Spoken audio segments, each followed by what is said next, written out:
Guys আজকে আমার গার্লফ্রেন্ডের বার্থডে, আর বার্থডেতে আমি আইফোন গিফট দেবো 1 TB স্টোরেজ। গাইস জাস্ট দেওয়ার পরে দেখবো আমার গার্লফ্রেন্ডের রিয়েকশন কি। যে মানুষটাকে ভালোবাসি সেই মানুষটাকে গিফট দেবো, আর তার রিয়েকশন দেখতে কার ভালো লাগে না?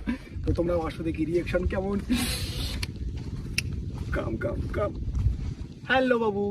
হ্যালো। তোমার জন্য একটা গিফট আছে। কি গো? টান টান। আইফোন! কি বলে সত্যি? কেমন খুশি বলো? আমি সত্যি খুব খুশি হয়েছে। জানো তো আমাকে মানুষ না অনেক অপমান করছিল আমার কেন? আইফোন ছিল না জন্য। আইফোন ছিল না জন্য অপমান? এটা আজকে থেকে হয়ে গেল। আই লাভ ইউ গো। আমার জন্মদিনে তুমি আমাকে এত সুন্দর একটা সারপ্রাইজ, আমি বলে বোঝাতে পারবো না। সত্যি আমি খুব খুশি গো। প্লিজ দাও না, দাও না, দাও না। আরে এই আইফোনটা তোমারই জন্য দিচ্ছি বাবা। এই সত্যি তো? এখন তো আমার আইফোন আছে, এই মোবাইলটার কোনো দরকার নেই। এই মোবাইলটা ফেলে দিই। হ্যাঁ, এই মোবাইলটা ফেলে দিলাম। মোবাইল আমার তো আইফোন আছে আজকে